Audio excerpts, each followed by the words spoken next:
In this video, I'm going to talk about how to work through a ground ball, and I'm going to show some drills that you can do to work on this. But more importantly, I'm going to talk about what it even means to work through a ground ball. And coaches, I'll give some tips on how you could possibly approach this subject a little bit differently with your athletes. So when we're working through a ball, we are approaching the ball forward, we're fielding, and we're gaining some ground to our target when we throw. So we always want to keep one fluid motion to our target. Now, I feel there's a disconnect between coaches or parents and players. You know, I keep hearing coaches work through the ball, and the players are like, okay, I'm trying, but they don't really know how to go about it.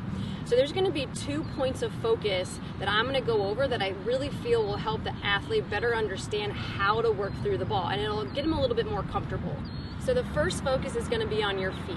You want your feet to stay in constant motion. So as an infielder, once your feet start, they technically should not stop until after you've thrown that ball. So when that ball hits the bat, your feet start moving and then they don't stop. This is going to help keep your rhythm and keep your momentum going to the ball, through the ball, and to your target. So as you are doing your steps, think short, choppy. So short, choppy is still going to allow you to attack the ball, but it's going to keep you under control and it's going to allow you to read the ball. You know, sometimes coaches will say work through the ball, and athletes automatically think I want to just charge in 100%, just sprint it because coach is saying attack the ball or work through the ball. That's not necessarily the case. You can still be aggressive going forward, but you want to keep short, choppy because you don't know what this ball is doing. You still got to read the ball when it comes off the bat. So coaches, when you're talking to these girls or these athletes about working through the ball, try and reiterate it's not to sprint straight in. It's more so to get your feet moving, and that's going to speed you up. So the second part of this is working on your timing. So if you get your feet going, great, you keep them in motion. When you field that ball, your left foot, for my righty, should be hitting when the ball hits your glove. That's going to keep your rhythm and help keep you fluid working through the ball. If you go up to a ball and you plant and stay kind of flat-footed for even a half second or a second, you're going to lose your momentum to the ball, and you don't know what this ball is going to do. You always want to attack forward, and then as you're fielding it, you're going to go through the ball. So working on your timing, left foot hits when that ball hits that glove. These next drills that I'm going to show you are going to help you keep the feet moving, kind of over-exaggerate the short, choppy steps, or over-exaggerate keeping your feet in motion, and it's also going to work on your timing. I will say, drills that you do, most any drill, I recommend just have the athlete get their feet moving. Again, we're over-exaggerating here because you're not going to do this in a game, but you want them to get their feet moving so they can feel, okay, I'm already in motion before they actually field that ball. So this is what these first 4 drills will look like. For this first drill, we're going to be working on our rhythm, we're going to get our feet going, and we're going to be working on our timing. So I've got 4 cones set up in a straight line. The athlete is going to start to the right of these cones. All we're going to be doing is we're going to be shuffling in and out of these cones, and once we get to this side, coach or my partner is going to be rolling the ball to my left, and I'm going to come through, field, and then throw. So we're just staying in constant motion here, in and out of the cones. We're staying low, nice and athletic, shuffling in and out. When I get over here, coach is going to roll it, I'm going to field and throw.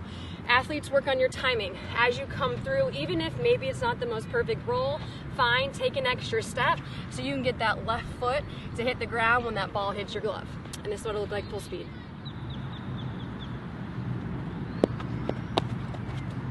So for this next drill, we're going to be taking 3 ground balls in a row, and the third one we're going to be throwing. The athlete's going to start back. Coach is going to roll a ball, and it's not going to be too hard. It's just going to be straight in. Athlete's going to field it, working on left foot hitting when the ball hits the glove. After they field, they're going to come up into their throwing position. When you are doing this, make sure after you field, you are gaining ground to your target. That doesn't mean field, stay in place. You want to field and go forward just a little bit. After you field the first one, you're going to come back to center, get your feet moving. Coach is going to roll another one immediately. You're going to field, toss, and then you're going to come back to the middle. The third one, you're going to field and throw. So if you need to make a line, let's say starting from here all the way up here, great. Do that. That gives the athlete the visual of they need to start back here. By the time they're done, they should be very far in front. To me, that means they're working through the ball. If they do this, stay in place, and then they end up about right here, that means they're not moving forward. So you're gonna start back, first one, field, gain some ground, toss, feet move, field, toss, field, throw. Notice when I finish, I'm about right here. And this is what it'll look like full speed.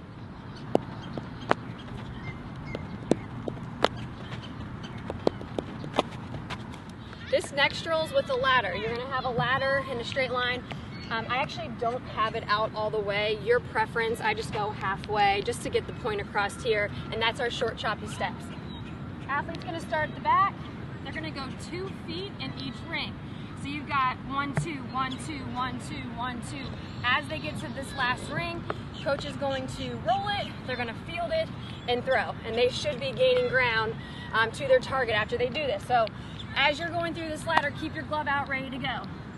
Glove is here, coach says go. 1, 2, 1, 2, 1, 2, 1, 2. Coach rolls it, short choppy, field, and throw. Point of the drill is just to over-exaggerate those short choppy steps. Make sure you're under control. Keep the short choppy steps even after you come out of the ladder. And this will look like full speed.